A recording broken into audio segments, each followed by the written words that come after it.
Olá, pessoas lindas e abençoadas, sejam todos bem-vindos. Eu sou Cris Cole. Hoje eu tenho um relato aqui para vocês, vamos direto ao ponto, eu ainda não li. Um relato que é um pouquinho mais longo, daqueles que vocês gostam. Vamos então juntos analisar, adquirir mais conhecimento, cura, libertação através da história de vida dessa mulher. Ela diz assim: olá Cris, graça e paz, tudo bem com você? Tudo bem, graças a Deus, graça e paz. E ela diz: esse é meu segundo relato no seu canal. Eu amo escrever cartas, histórias desde muito pequena. E quando descobri seu canal, fiquei muito feliz porque posso compartilhar minhas histórias de vida no seu canal. E depois eu mesma fico assistindo várias vezes. E ela põe um emoji sorrindo. Acho que já assisti todos os seus vídeos. E ela completa: eu sou costureira e faço tapetes frufru de desenhos e costuro assistindo os vídeos. Que lindo! E sempre atenta aos vídeos novos que você publica. Ai, obrigada pelo carinho, linda! Dou risada sozinha e ao mesmo tempo choro quando me identifico com o que tenho vivido, pois como você fala, os narcisistas têm o mesmo padrão de comportamentos. Exato. O primeiro relato que mandei para você é um dos maiores na época e tem mais de 2 horas de duração. Depois daquele relato, tenho passado tantas coisas ainda com o meu ex-narcisista perverso, soberbo. Ele está lutando para tirar meus 2 filhos. Ai, gente, é surreal, né? Do que são capazes. E ela diz: só a misericórdia de Deus nessa situação. Mas depois, quando a justiça resolver o caso completo, quero voltar aqui no seu canal e mandar mais um relato. Sim, é bênção, você escreve muito bem, eu gosto de relatos assim. E ela continua: agora decidi falar nesse relato um pouco sobre a minha infância, pois ouvindo os vídeos do seu canal, descobri que tenho vários traumas de infância. Isso aqui é a raiz do problema, tá, gente? Por isso tão importante o Clube Despertar, porque ali a gente vai trabalhar essas feridas emocionais. Para que você não continue se relacionando com outras pessoas assim com esse transtorno. Enquanto não fechar as portas, o inimigo continua entrando. E ela diz: como falei no outro relato, antes da minha separação, fiz terapia com uma vizinha que é terapeuta e evangélica. Isso eu contei no outro relato, sim. E uma das primeiras perguntas que ela me fez foi, e ela põe entre aspas: na sua infância você foi abusada alguma vez? Eu respondi que sim, que várias vezes, mas não falei mais nada sobre o assunto. Sei que ela queria saber alguma coisa sobre a minha infância, o porquê eu aguentei 18 anos em um relacionamento abusivo com o meu ex. E aqui nesse momento vou falar sobre esse assunto pela primeira vez. Olha, é inédito aqui no canal, hein? Obrigada pela confiança. Obrigada mesmo, Deus te abençoe. E ela diz: e depois dessa pergunta comecei a lembrar de todos aqueles momentos que eu passei de terror e desconforto nas mãos de um adulto. Parece que eu tinha esquecido tudo, mas nesse momento despertou na minha mente uma lembrança desagradável. Somos 7 filhos, 4 mulheres e 3 homens. Meus pais sempre foram muito trabalhadores e responsáveis, apesar da pobreza, lutavam para não deixar faltar nada para nós. Vivíamos no interior e trabalhávamos na roça. A minha mãe era uma mulher muito caprichosa, muito limpa em tudo e sempre cuidou muito bem da gente. Ela era a mais velha dos 15 irmãos e foi praticamente a segunda mãe dos irmãos dela. Foi uma mulher muito sofrida. Meu pai também é um homem admirado por todos que o conhecem. Humilde e de um excelente coração, mas imagino que a minha mãe teve muitos traumas na infância também, porque como ela era a filha mais velha, então ela não aproveitou a infância como qualquer outra criança, porque ela tinha que trabalhar e ser responsável desde muito pequena. Eu sou a penúltima dos 7 irmãos, tenho uma irmã 4 anos mais nova que eu e lembro que quando nasceu a minha irmã, as pessoas vinham visitar e falavam para mim: agora você vai perder o colinho da mamãe e do papai. E eu ficava olhando quietinha e pensativa. Meus pais às vezes estavam sentados perto do fogão de lenha tomando chimarrão e eu no colo do meu pai. E lembro que uma vez a minha mãe falou assim: você não tem vergonha de estar no colo do seu pai? Já está uma moça. E assim eu ficava com vergonha e fui deixando de ir no colo dele.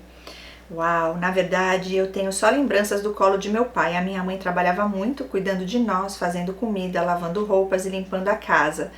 Ela nem tinha tempo para pegar a gente no colo. Claro que quando a gente era bebê, era ela que cuidava da gente, mas daí não dá para lembrar, né? Não dá para lembrar porque era muito pequena. Mas ela fazia muita comida gostosa, fazia bolacha caseira, cartucho que é feito de amendoim com açúcar na Páscoa e Natal. E eu amava ajudar ela fazer e colocar dentro dos cartuchinhos feito de papel. Hoje eu entendo, depois de analisar tanto através dos vídeos, que eu me sentia rejeitada porque era a minha irmã caçula que era a princesinha da casa.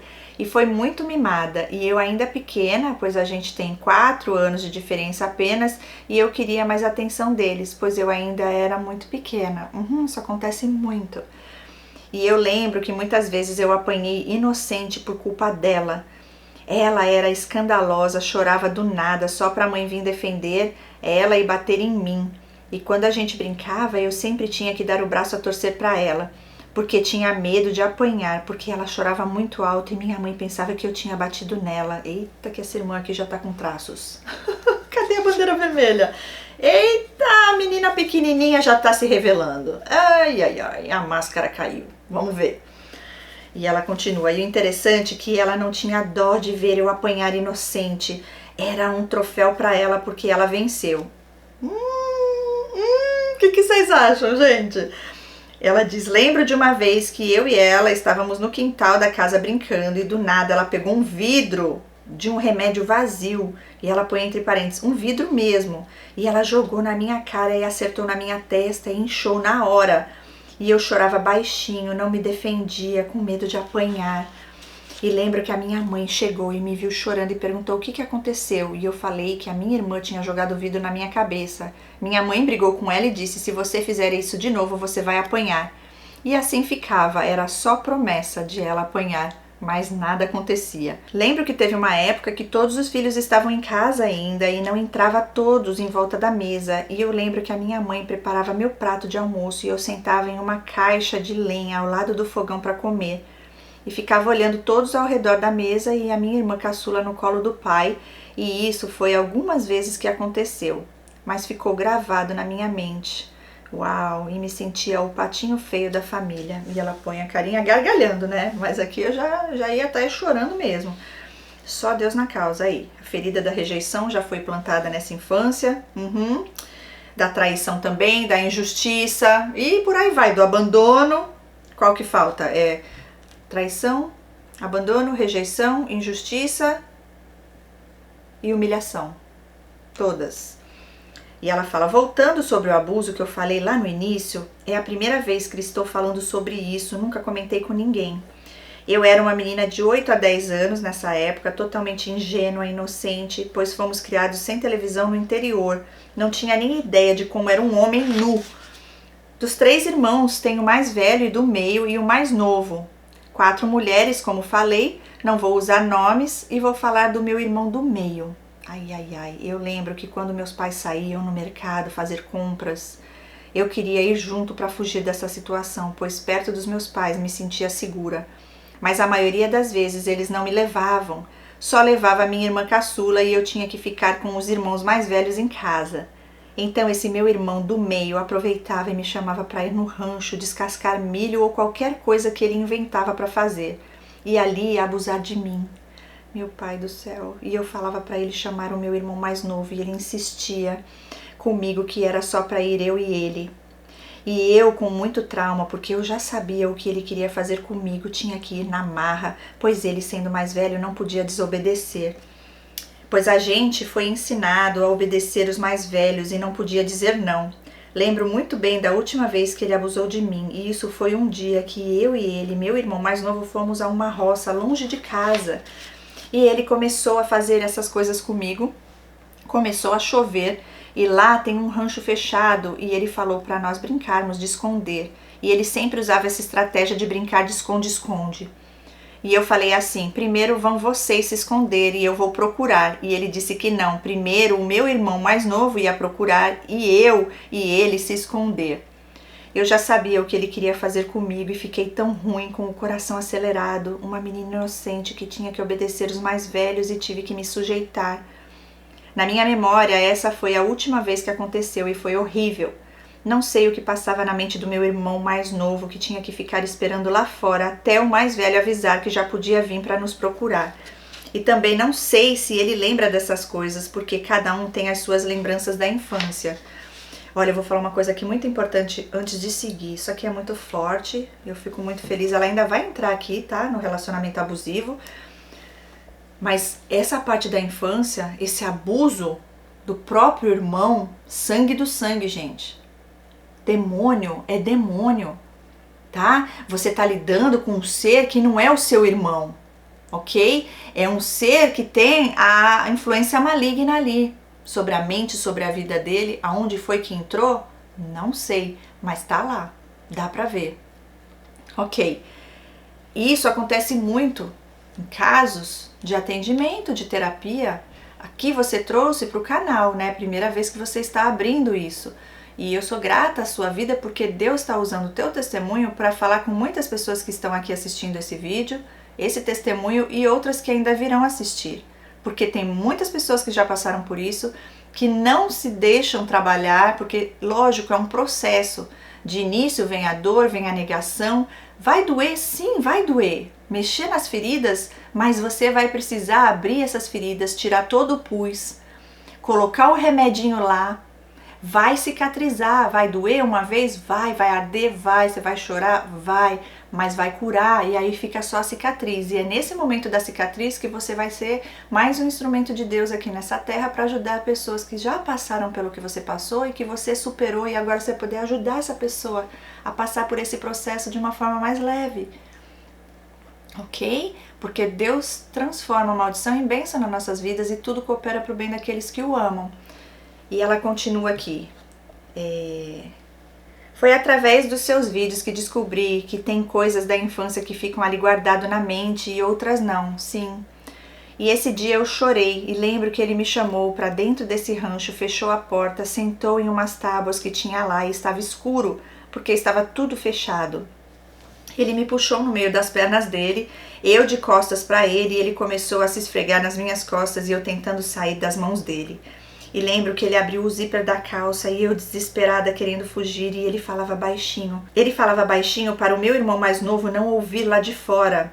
E aí ele dizia, já vai, já vamos sair, só mais um pouquinho. E logo eu o senti encostar no negócio dele e eu fiquei desesperada tentando sair das mãos dele e ele me segurando. Então eu comecei a chorar baixinho, desesperada, e ele fechou o zíper rápido e eu saí correndo para a porta, abri e saí para fora com o meu irmão mais novo. Como a gente nasceu em um lar cristão, a gente tinha costume de orar antes de dormir. Só lembro que eu passei pelo menos uma semana orando de joelhos na beira da cama antes de deitar e chorava pedindo a Deus que não deixasse eu ficar grávida, porque como eu ia falar para os meus pais essa situação, meu Deus. E com medo de apanhar, porque já tinha os traumas de apanhar inocente por causa da minha irmã mais nova. E eu lembro que olhava para minha barriga para ver se não estava crescendo, fiquei tão preocupada. Imagina, gente, grávida do próprio irmão e ainda receber a culpa por isso? Ninguém merece, mas Deus é mais. Depois foi passando a preocupação e fui esquecendo.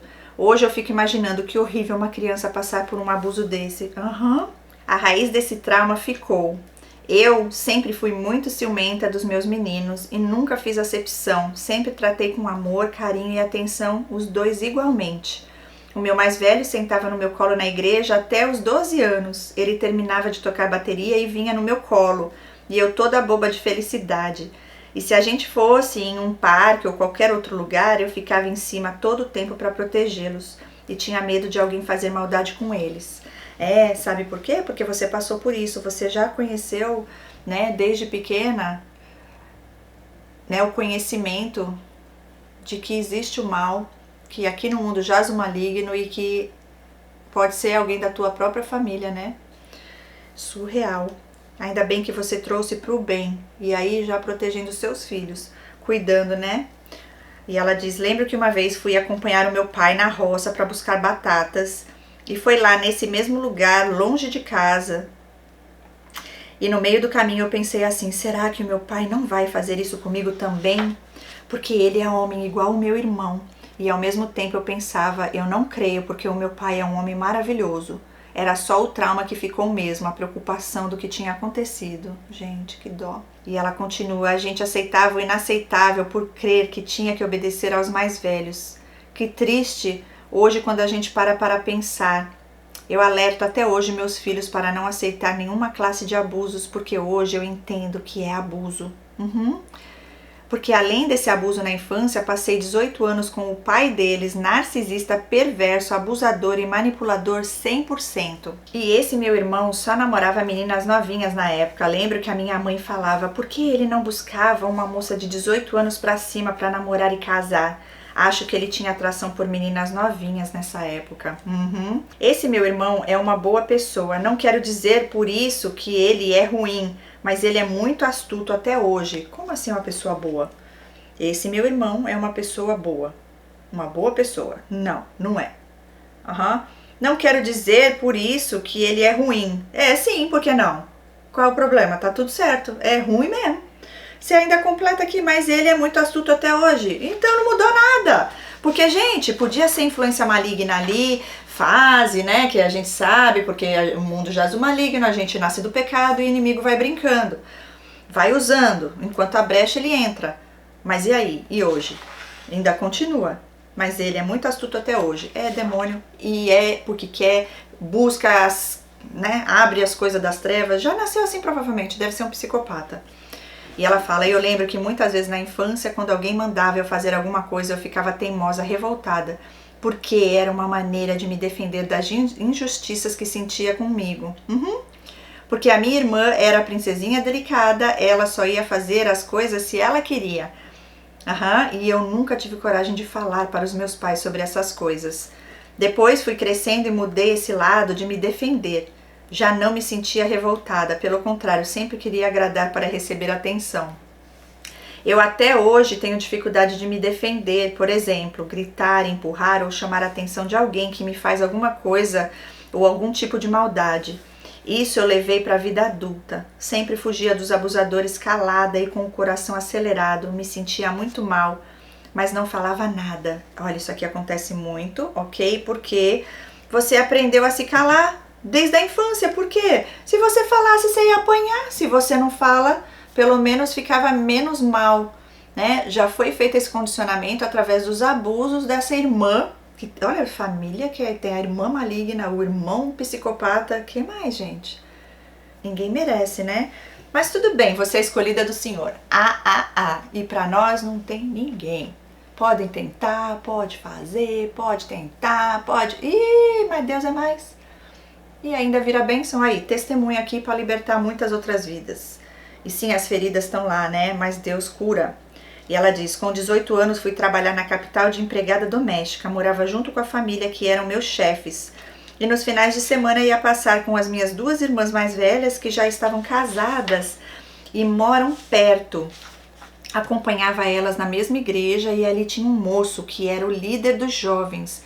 E ele tinha 29 anos na época. Era muito amigo das minhas irmãs, principalmente da mais velha. E quando terminava o culto, ele passava na minha irmã para conversar, e eu muito tímida. Lembro que a minha irmã disse que ouviu falar que ele tinha uma menina de 6 anos que ele teve antes de se converter. E eu, muito apaixonada, nem dei bola. E ela completa, porque ouvir falar não é ter certeza. E ele nunca me falou nada sobre isso, então eu pensei, isso é fofoca do povo. Minha irmã mais velha fazia de tudo para dar certo o nosso namoro. Por fim, aceitei namorar com ele e muitas vezes ele queria chegar onde não podia, pois eu era virgem. E eu falava para ele só quando casar. Passando um tempo, eu tinha que sair da minha patroa, pois ela abusava muito de mim, e eu trabalhava das 7 da manhã às 18 horas, ou 19 às vezes. Era muito abusada e não dava descanso para mim. E eu, com esses traumas de não saber dizer não, preferi sair.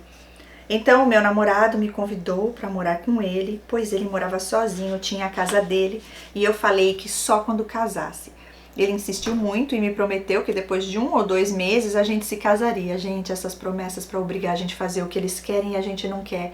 Aí, ó, você cumprindo ali o que Deus ensina, e ele prometeu, só 1 mêsinho, 2 meses a gente casa. Uma vez você mudou para lá, daí agora você não consegue mais sair. E casa é nada. Vamos ver no caso dela. Então eu acabei cedendo e fui morar com ele com aquela esperança e ilusão de casar. Eu o amava e ele me amava e a gente vivia muito feliz. Logo consegui outro trabalho e no caminho de ônibus lembro que eu só ficava de olho nas lojas de vestidos de noiva para alugar e pegava o telefone, ligava para saber os valores, mandei fazer as lembrancinhas do casamento, estava correndo atrás de casar. correndo atrás de tudo para casar e ele bem tranquilo. E ele nada, é desse jeito que o narcisista, você vive e eles estão nem aí. Eu já passei por isso, viu? É surreal, a gente vai além. Olha, eu quero falar uma coisa pra vocês, a codependência é uma coisa doida. É uma coisa que não é boa, não. Tem que tratar isso daí, porque a gente vai no fundo da carência e imagina e se ilude. Nós mesmos criamos aquilo que não tá existindo. Eu fui bem parecido com isso aqui, tá? Promessa que ia casar, vão morar juntos, por quê? Porque ele estava sozinho, não tinha mais a família perto, precisava de quem? Alguém para lavar as cuecas dele. Ele não era casado ainda, mas as promessas estavam lá. Eu já estava vivendo um casamento ali, porque se ia casar em meses, era só questão de tempo, mas eu já me sentia casada, comecei a decorar o apartamento, comecei a fazer tudo. E ele, a cabeça dele estava lá no outro lado da vida, do mundo. Ele não estava vivendo o que eu estava vivendo. E no fim não deu certo, e libertador pra minha vida, porque eram carências que eu tinha e eu tava ali tentando suprir com ele, né? Mas Deus é mais. No fim acabou. E ela fala, a família dele e a minha também sempre falavam sobre a gente se casar. O pastor e os obreiros também falavam sempre pra gente se casar, porque eles precisavam da ajuda dele na igreja. Ele realmente era um jovem muito usado por Deus na palavra, e ele me falava assim: vamos no cartório casar de uma vez. E eu lembrava do meu sonho de me casar de noiva e das promessas que ele me fez de nos casarmos logo em seguida. Ele queria só casar no cartório, não queria festa, isso, não ia ter vestido de noiva nem nada. É desse jeito. Ai, Senhor. E eu fazia os planos de fazer algo simples entre a minha família e a família dele, fazer um álbum de casamento, né, um álbum de fotos. Mas ele não se importava e queria só ir no cartório assinar o casamento e pronto. E assim se passaram 2 anos e 3 meses e nunca casamos. 2 anos e 3 meses, é desse. Já falei, enrolation narcisista. Ele era pintor, caiu de um andaime e bateu a cabeça. E dali pra frente tinha muita dor de cabeça e adoeceu. Era uma luta para ir no médico, mas algumas vezes chegou a ir. Passaram-se 6 meses, ele passou mal e veio a falecer. Segunda causa da morte era meningite, pelas fortes dores de cabeça. Meu Deus! Eu sofri muito depois da morte dele, emagreci muito e eu desisti do processo da justiça porque a mãe da filha dele foi atrás para ficar com a casa. E lembro que a juíza disse que eu também tinha direito porque morei com ele 2 anos. Eu não gosto de problemas, então desisti, não fui na próxima audiência e perdi tudo. Voltando ao assunto de abuso, quando eu saí do primeiro emprego para morar com ele, logo em seguida eu consegui um novo emprego, que foi a irmã do meu falecido marido que conseguiu para mim. Eu cuidava de uma casa onde tinha um senhor que era separado e o filho de 14 anos, e o meu patrão tinha uma namorada que vinha uma e outra vez na casa. Eu chegava e não tinha ninguém na casa, eles já tinham saído, eu trabalhava com liberdade, ele e o filho só vinham no almoço. O patrão sempre muito educado e me elogiava sempre pelo meu trabalho. Até que passaram-se uns meses, a namorada veio na casa e levou as coisas dela e me falou que eles tinham terminado. Passado algum tempo, eu comecei a perceber os elogios frequentes do meu patrão, até que um dia ele convidou para eu me sentar na mesa e almoçar com ele. O filho não estava e eu só falei muito obrigada, senhor fulano, depois eu almoço. E saí para fora na lavanderia para estender as roupas e deixar ele terminar de almoçar, para logo ir almoçar sozinha e limpar a cozinha. Passaram-se alguns dias, ele se declarou que estava sentindo tesão por mim. Gente, isso é uma declaração que já mostra que não é coisa boa. Que é isso, gente? O que ele tá querendo é sexo. Já foi bem direto. E me elogiou muito no trabalho da casa e a minha aparência, e eu falei pra ele que o senhor sabe que eu tenho um marido, que tenho compromisso. Tá, mas ele já não tinha morrido? Eu não tô entendendo. Isso foi na época... tá, peraí. Voltando ao assunto do abuso. Eu ainda era casada, ele ainda era vivo, ok. Ele falou assim, ninguém vai ficar sabendo, e insistiu. Ai, meu Deus, outro traste, outro demônio. E eu estava lavando a louça, ele veio por trás de mim e me agarrou. Gatilho do seu irmão lá, hein? E eu me defendi com os braços empurrando e comecei a chorar. Daí ele me largou e disse que ia ficar muito triste porque eu não queria saber dele. Dali em diante eu falei com o meu marido sobre o que aconteceu e nunca mais voltei lá. Ai, teu marido não fez nada? Marcamos para fazer o acerto com o advogado, eu e meu patrão e o advogado entramos no escritório. Então eu saí primeiro do escritório e ele não saiu de dentro da sala até nós irmos embora com medo do meu marido. E eu já estava tão traumatizada com abusos que quando meu marido morreu eu decidi voltar para o interior com os meus pais. E depois de 3 anos foi onde me casei com um narcisista do outro vídeo que falei no início e fiquei 18 anos e meio. E quando meu ex veio do outro país para se casar comigo, eu estava fugindo do abuso de um cunhado. E meu cunhado estava me perseguindo e eu só fugindo com muito nojo dele. Gente, isso não é vida, hein? Que é isso? A perseguição? Perseguição narcisista? Tudo isso porque o inimigo, ele sabe das feridas. Enquanto não está curado, eles sabem exatamente que você não vai falar, que você vai se calar, que você vai chorar. E eles sabem até onde eles conseguem ir. É surreal, gente. Por isso que é tão importante fazer terapia. O Clube Despertar vai ser terapia em grupo, a gente vai trabalhar todas essas coisas que são fundamentais para a cura e libertação. E ela continua, ele me esperava na porta do banheiro e quando eu saía, ele entrava no banheiro me pressionando na porta e eu fugia rápido e não falava uma palavra. Também, em algum corredor da casa, ele passava me pressionando e eu fiquei com tanto nojo dele naquela época. Graças a Deus que hoje não sinto mais nada contra ele. A minha irmã estava quase dando à luz e a minha mãe falou que eu teria que ir passar uma semana ou 15 dias com a minha irmã para ajudá-la. E eu não sabia como falar para minha mãe que eu não queria ir na casa da minha irmã. Eu falava para minha mãe que seria bom a gente trazer ela para a casa da minha mãe para nós duas ajudarmos ela e o bebê. Mas a minha mãe falava que o meu cunhado não ia aceitar. E pior que a minha mãe amava esse cunhado. Olha lá, o cunhado é esse que faz isso com você, meu Deus do céu. Quando nasceu o bebê, minha mãe queria que eu fosse lá e eu fiquei tão nervosa, não queria falar nada, mas fui obrigada a abrir o jogo com ela. E a minha mãe ficou de boca aberta quando eu falei. Ela disse, eu não acredito que o fulano está fazendo isso, e saiu lágrimas dos olhos dela porque ela o tinha como filho. E esse meu cunhado não queria que eu me casasse de jeito nenhum. Ele falava que eu não poderia deixar os meus pais sozinhos no interior, mas a intenção dele era outra, queria que eu fosse amante dele. Eu casei também para fugir longe desse cunhado e acabei casando com um narcisista dominante, controlador, arrogante e o divórcio foi um inferno na terra. Uau! Minha mãe faleceu na pandemia, mas ela nunca soube do abuso do meu irmão comigo. Outra coisa, Cris, foi quando me casei com um narcisista e fui para outro país. Lá onde nasceram os meus 2 meninos, que eu te falei no outro relato. Então, esse meu irmão abusador com a mulher dele decidiram ir da cidade do interior morar com os meus pais, porque eu me casei e meus pais ficaram sozinhos. Então eles foram morar no interior e em vez de ser pais para os meus pais, foi um tormento, pois essa cunhada fez um inferno na vida dos meus pais e do meu irmão também. Eita, esse irmão que te abusou? Será que é o mesmo? Parece que sim, né? Pegou uma pior que ele? É, esse meu irmão é abusador. Cris, vou contar algumas coisas que aconteceram e depois quero que você diga que transtorno tem essa minha cunhada, porque isso não é normal. Cada vez que a gente vinha do Brasil de férias, a gente visitava toda a família.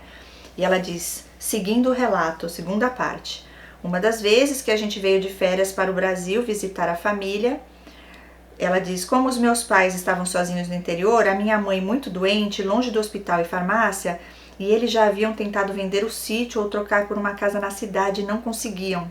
E eu lembro que eu estava limpando a casa para ela, daí eu pedi a Deus que me desse uma solução, porque eu queria muito que Deus abrisse as portas para que eles vendessem ou trocassem o sítio antes de eu voltar para o país onde eu morava. E ali eu comecei a pensar como poderia conseguir essa mudança para eles, do sítio para a cidade. Daí veio na minha mente que a minha irmã e o meu cunhado, eles têm 2 casas e conversando com eles, quem sabe eles aceitariam negociar com os meus pais. E assim foi, conversei com os meus pais ao respeito dessa possibilidade, se eles gostariam de fazer esse negócio, se a minha irmã e meu cunhado aceitassem. E eles falaram que sim, só que não acreditavam que o meu cunhado aceitaria o negócio. Daí falei com o meu ex-marido para nós conversarmos com eles e assim conseguimos conquistar o meu cunhado e a minha irmã. Só sei que meus pais ficaram muito felizes e eu mais ainda, porque agora fui embora sabendo que eles já estavam programando a mudança para a cidade perto das minhas 2 irmãs mais velhas. Que linda você é, né? Olha aí, Deus abrindo as portas porque você orou, clamou. Voltando ao assunto da minha cunhada. Assim que me casei e fui para outro país, ela conquistou o meu irmão para ir morar no interior com os meus pais. Em vez de ser bênção para os meus pais, se tornou um tormento, e nessa época eles tinham um menino pequeno de 6 anos mais ou menos. Meus pais contavam que a raiva que ela sentia de qualquer coisa, ela descontava no menino, batia muito nele, e meus pais já estavam sofrendo em ver aquilo sem poder se meter, porque tinham medo de ela avançar neles também. Meu irmão sofreu muito porque ela é dominante e mandava nele. E uma vez estava chovendo e aquela chuvinha bem fina de garoa e estava tudo molhado, e os meus pais contaram na época que ela, muito estressada, não podia ver o meu irmão parado sem fazer nada. E eles estavam arrumando algo no telhado por aqueles dias, não lembro bem o que era, só que começou a chover e agora teria que esperar secar para subir no telhado. E ela, muito impaciente e dominante, mandou o meu irmão buscar a escada e subir no telhado, e ele, para evitar mais problemas, foi buscar a escada e subiu para fazer o que tinha que fazer ali. A escada molhada da chuva, ele escorregou, caiu, quebrou o braço, e o meu pai teve que levá-lo no hospital e ficou com o braço enfaixado por um tempo. E agora atrapalhou tudo. Essa mulher deu uma loucura depois de alguns meses e pegou o menino, voltou para a casa deles na cidade e ficou manipulando-o, dizendo que não voltaria mais para o interior, sendo que a ideia de ir para lá foi dela. Como meu irmão já estava querendo deixá-la, mas por conta do menino, o meu pai aconselhou que ele voltasse com ela porque o menino era muito apegado a ele. Então, Cris, depois de tudo isso, sempre que a gente voltava de férias a cada 1 ano e meio ou 2, ela não recebia a gente bem na casa dela. Até hoje eu não entendo por quê. A gente chegava lá, ela saía de casa ou se escondia no quarto. E uma vez ela estava costurando e ela ficou ali sentada costurando e não saiu até nós irmos embora. A gente já ia de noite, por volta de 18, 19 horas, e ficávamos conversando com meu irmão. E eu, para agradar e dar atenção, ainda ia de vez em quando lá perto dela conversar um pouco, mas ela, bem seca e grossa, não dava muita atenção.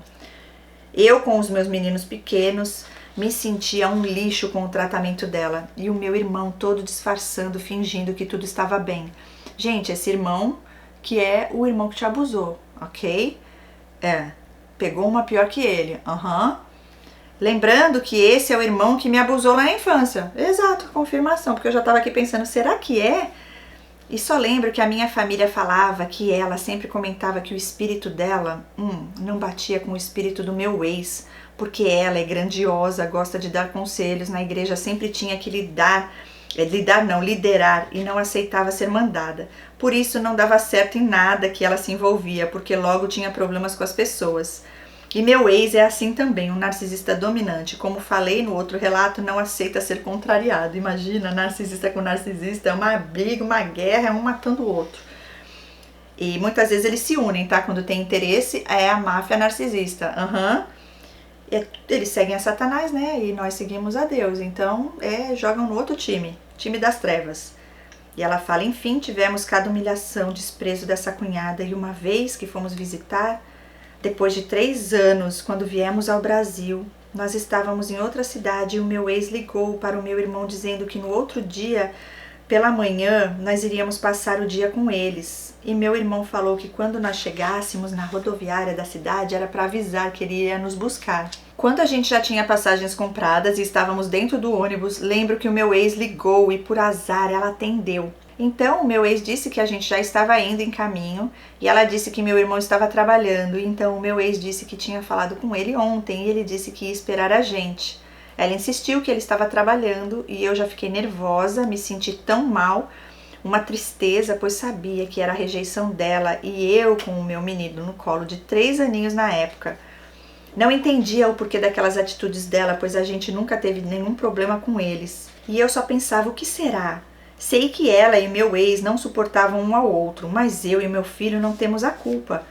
Outra coisa que eu penso que poderia ser é a inveja, porque tive a ideia de tirar os meus pais do interior e consegui uma estratégia.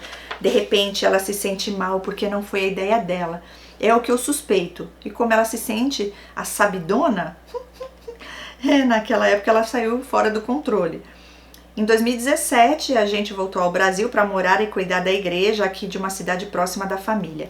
E depois de 5 anos, eu e o meu ex-narcisista nos separamos e essa cunhada e meu irmão nunca vieram nos visitar. E a gente ainda ia uma vez ao ano lá fazer uma visita para eles. Ele nos recebia, mas ela sempre com cara feia. Resumindo aqui, depois da nossa separação, essa minha cunhada e meu irmão, que não suportavam o meu ex, se comunicaram e começaram a conversar depois de um tempo sem se falar. E comigo não buscaram falar até hoje. E não entendo tanta falsidade e astúcia da parte deles, sendo que o problema era minha cunhada com meu ex, que não se suportavam, e meu irmão a apoiava, né? Sim, tudo da mesma laia, deixa eles tudo junto e misturado, e você segue o caminho de Deus, vivendo o propósito do Senhor, porque todos esses seres vêm para trazer distração, para trazer caos na sua vida, né? Juntou a laia narcisista e eles vão para lá e você vai para cá. E tá tudo certo, melhor coisa, né? Libertador, livramento para você. Veja como o problema era você, ela tinha inveja de você, entende? Daí você tenta dar um sentido pro que não tem sentido, falar, por quê? Ela devia ser assim por causa disso, ou por causa daquilo. Vai ver, foi aquela vez na casa lá, que porque ela não sentiu no controle. Nada, basta você existir, é o seu brilho que ilumina, incomoda as trevas. É simples assim. Depois de 2 anos no Brasil, meus pais iriam completar 50 anos de casados. Minha mãe já estava muito doente, minhas 2 irmãs mais velhas que ajudavam mais os meus pais porque moravam pertinho na mesma cidade. Então já se aproximava da data, a minha mãe estava internada no hospital. Os filhos iam passar lá com ela e eu sou a que morava mais longe e a gente cuidava da igreja nessa época ainda. Então eu fui passar 2 noites seguidas no hospital com a minha mãe e ela me falou que gostaria muito de fazer algo nos 50 anos de casados e eu falei que era importante sim. E aí, então ela falou que o sonho dela era de fazer em um restaurante. Daí quando voltei para casa com aquilo na cabeça, porque até esse momento ninguém tinha comentado ainda sobre essa data. Daí eu escrevi para o meu irmão mais velho e a minha irmã mais velha e comentei do sonho da minha mãe de fazer com a família em um restaurante. E meu irmão achou legal e disse que quando chegasse perto da data a gente combinaria. E a minha irmã respondeu mais ou menos, porque não sei se vai dar pela situação da mãe doente, etc. Quando estava aproximando a data para combinar, isso foi um problemão. Eu e a outra irmã do meio queríamos fazer o sonho da mãe. O mais velho se comunicou com o outro irmão da mulher atormentada e com certeza que essa mulher se meteu dando ideia também. E acabaram decidindo fazer o almoço na casa dos meus pais, sendo que ali já era comum fazer sempre os almoços. Gente, mas o sonho dela era no restaurante, por que vai mudar? Mas enfim, os mais velhos não tinham a iniciativa para fazer e numa última hora fizeram do jeito que eles queriam. E meus pais e os demais tivemos que nos sujeitar. Eu fiz o bolo fake e as lembrancinhas e eu amo fazer artesanato. Eu com a minha irmã do meio estávamos combinando as toalhas das mesas e pratos, tudo combinando entre dourado e branco, e a minha irmã mais velha não fazia nada, mas só se comunicava com os 2 irmãos mais velhos contra as nossas decisões, com tendas e fazendo barraco. A minha irmã mais velha é muito alterada, dominante, e ela quer só mandar e controlar tudo. Eita! E sei que por fim ela me mandou alguns áudios, muito alterada e brava, que nem eu sabia o porquê. Olha, já tem 3 aí, 2 irmãs e um irmão narcisista na família. Ela falava que eu estava passando por cima da autoridade dos mais velhos. É o tipo de pessoa que não tem a iniciativa, a criatividade para fazer e também não aceita o outro fazer porque se sente mal. Por fim fizemos o almoço e essa irmã mais velha queria mandar em tudo, quem ia e quem não ia falar. E quando eu cheguei na casa dos meus pais com o bolo fake, que ficou muito lindo, as lembrancinhas de coraçõezinhos de sabonete que eu fiz e outras coisas, ela ficou sem graça e começou a elogiar. Perguntou se fui eu que fiz, que estava tudo lindo. Uma coisa muito estranha, e eu vejo com astúcia esse comportamento. Sim, falsos. E eu preparei uma poesia para o meu menino mais velho dizer para os meus pais. E eu falei alguma coisa também, e ela não teve a força que pensava ter, pois não queria deixar a gente participar de nada, sendo que foi eu que tive a iniciativa desse almoço. Meu irmão mais velho comprou tudo para a comida e nos dividimos entre nós os gastos. E eu ainda dei a ideia de um grupo dos irmãos que as 2 irmãs mais velhas não deveriam pagar nada porque elas estão perto dos meus pais e são as que mais ajudam eles a estar por perto. E assim foi, a mais velha querendo montar barraco e eu ainda para apaziguar falei isso. Ai. Bom, Cris, são tantas coisas. Essa irmã mais velha ajudou bastante meus pais porque ela morava bem perto deles.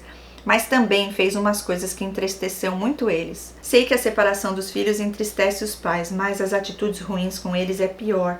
Como falei, ela é muito alterada e dominante, quer estar no controle das coisas, principalmente se é uma festa. A minha mãe tinha uma úlcera varicosa na perna e a enfermeira explicou como era para lavar e fazer o curativo. O meu pai sempre fazia isso, então ela disse que meu pai não estava fazendo bem, porque tinha que limpar bem no fundo da ferida. E ela, muito rústica, sem misericórdia, foi limpar, e as lágrimas saíam dos olhos da minha mãe, porque ela reclamava que doía muito. E minha outra irmã estava junto quando viu ela fazendo isso, lavando, e disse que ela era bem ignorante, lavando sem misericórdia. E depois desse dia, o meu pai falou para ela nunca mais vir fazer o curativo, que a partir desse dia ele iria fazer. E meu pai se sentiu muito mal, porque ele sempre cuidou da minha mãe com carinho e paciência. E lembro dessa situação, entre outras coisas que os meus pais contavam, quando eu ia lá visitá-los e eu quase chorava diante deles. Porque eu sempre penso assim, que a gente tem que se respeitar, tem que respeitar principalmente os idosos e tratar de entender eles, mesmo se eles estão errados, falar com carinho e paciência. Porque um dia a gente também vai chegar nessa idade. Enfim, a partir de tantas coisas que aconteceram no meio dessa família, eu sou um tipo de pessoa que não consigo sentir ódio e muito menos desejar um mal. E eu tenho passado muitas coisas com o meu ex-narcisista que está tentando tirar os meus filhos, a casa e o carro.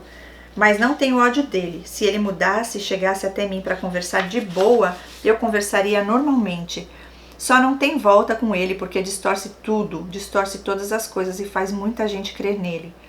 Bom, Cris, aqui eu pude contar um pouquinho da minha infância, tirando o abuso que sofri na infância e o sentimento de rejeição quando nasceu a minha irmã. O demais, no sítio, é uma bênção, pois eu gostaria de ter a oportunidade de ter criado os meus filhos no interior, pois é muita liberdade para as crianças. O meu pai fazia lagoas de peixe para nós pescar e era tudo divertido. A gente trabalhava na roça, mas tinha muitas diversões também. Bom, Cris, desculpe porque mandei por pedaços esse relato e agradeço a você e seu canal porque ajuda muita gente. Eu ouço todos os relatos e hoje sei identificar muitas pessoas pelas suas atitudes de controle, manipulação e abuso. Um beijo, Cris, e estou esperando a justiça decidir sobre a guarda dos meus filhos e toda essa situação que venho enfrentando com esse ex-narcisista dominante maquiavélico. E logo mandarei outro relato. Deus abençoe grandemente sua vida. Amém. E aí ela voltou aqui e falou: oi, Cris, desculpe, eu queria agregar algo que me esqueci. A minha mãe faleceu na pandemia e nessa época eu ainda estava casada com meu ex-dominante. Então, como meu ex e a minha cunhada não se falavam, o meu irmão e cunhada no cemitério, no enterro da minha mãe, não ficaram perto da família, eles ficaram mais retirados. E quando terminou todo o protocolo do enterro, eles já saíram rápido para outro lado, ficaram por ali vendo as pessoas e as outras sepulturas, e eu fui atrás deles cumprimentá-los e dar um abraço, porque se não tivesse ido, eles não me cumprimentariam. E depois da minha separação, quando eu fiquei sabendo que eles estavam em contato com o meu ex, então eu escrevi para o meu irmão e pedi para que ele não levasse nenhuma informação para o meu ex sobre a situação da justiça. Ele ficou chateado comigo e me bloqueou. Ah, é demais, né? E a mulher dele tem mudado muito ele, apesar de ele sempre ter atitudes astutas, porque mesmo que o meu ex já estava chateado com ela pelas recepções ridículas dela quando a gente ia na casa deles, mas eu, como uma trouxa, sempre querendo ir atrás porque não tinha motivos para virar a cara e não querer conversar. Na verdade, era a gente que tinha motivos para fazer isso com eles e não ao contrário. Mas se o meu irmão a contrariar e se posicionar, eles se separam. E assim como aconteceu comigo, quando comecei a me posicionar, ele não aceitou e piorou tudo. E ela encerra dizendo: a minha irmã mais nova, essa que foi muito mimada pelos pais, também depois da minha separação se uniu ao meu ex e falava mal de mim. Eu já é narcisista, essa aí já vi logo desde cedo. Ela acreditava realmente que o meu ex que estava sofrendo comigo, mesmo eles percebendo as atitudes dele, e falava mal dele também. Mas no nosso divórcio, ela, meu cunhado, estavam com ele como macacos voadores. É mais uma galera da astúcia do Satanás. A máfia narcisista. E você ainda é muito ingênua.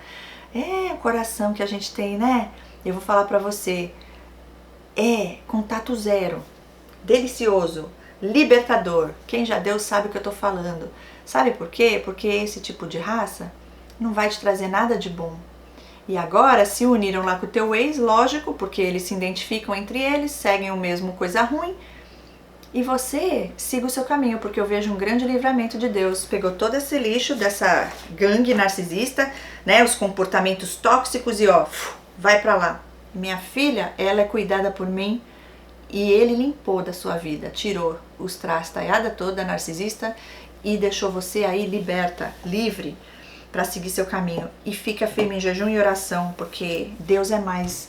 E não deixe com que os seus filhos sejam afetados também por isso, ok? Deus é mais, antes de ser seus filhos, é filho de Deus. E busque um bom advogado, para você poder ganhar essa causa também. Deus acima de tudo, Jesus é o nosso advogado, mas o Senhor vai te enviar um advogado aqui na terra também para te ajudar nisso daí, tá? Nunca deixe de lutar pelos seus filhos, não deixa acontecer, que nem você falou, se ele quisesse conversar, não, tem jeito com esses seres não, eles não agem, reagem, sentem como nós, não tem conversa, não tem papo com esse povo, é se afastar mesmo, ficar longe mesmo, já deu, né? Que acontece, que nem você falou aqui, tantas coisas, gente, que você falou aqui, né, daquilo que aconteceu, com essa sua cunhada, é outra das trevas, é assim, ó, teu irmão ruim, astuto, pegou uma pior, agora, vamos ver se ele se arruma, ou se piora, se fica ainda pior, porque você falou que convívio com ela, né, fica com medo, e aí você se posicionou e ele não aceitou, né, no caso o seu ex não aceitou e saiu fora, livramento pra você, mais um. Foram tantos, né, gente? Que testemunho forte, libertador esse seu. E agora, eu já tô aqui na expectativa pra ver qual vai ser o encerramento disso aí. Quando passar tudo isso daí, né? Não sei qual a idade dos seus filhos, não lembro se você comentou ou não. Mas tenha certeza de que Deus, Ele guarda os seus. E Ele cuida dos detalhes. Ok? E aquilo que a gente não pode fazer, Deus faz por nós. Mas aquilo que a gente pode fazer, Ele conta com a gente. Já deu autoridade pra gente governar aqui nessa terra. Então se posicione e busque o que for o melhor pra você e seus filhos. E não tenha dó desse povo, sabe? Ter dó não é bom não. Você ora, deseja o melhor, mas siga o seu caminho. Longe de mim, não tem conversa não. E esse cunhado aí, esse cunhado e tanta gente das trevas, meu Deus do céu. Esse relato aqui foi recheado de narcisista, hein? O jeito é a gente se tratar, cuidar das feridas, né? Curar, para que saiba quando se posicionar. Você precisa trabalhar, não sei se você faz terapia ou não, você não falou, né? Mas você precisa tratar isso aí, porque para você aprender a pôr limite, sim, para você entender a raiz do porquê não falar, muita coisa que eu já falei, a gente já identificou, mas tem que trabalhar isso no profundo, tá bom? E é isso. Muito obrigada, Deus continue te abençoando, guardando e livrando de todo mal você e seus filhos. E que você volte logo para contar, né, o final feliz de tudo isso, que eu sei que o nosso Deus, ele é justo. E Ele tá contigo, Ele é contigo. Então, se Deus é por nós, quem será contra nós? Né? É confiar no Senhor e deixar Ele agir. E depois é mais testemunho pra gente poder contar aqui no canal. Beijos a todos no coração. Fiquem com Deus e até o próximo relato. Tchau, tchau.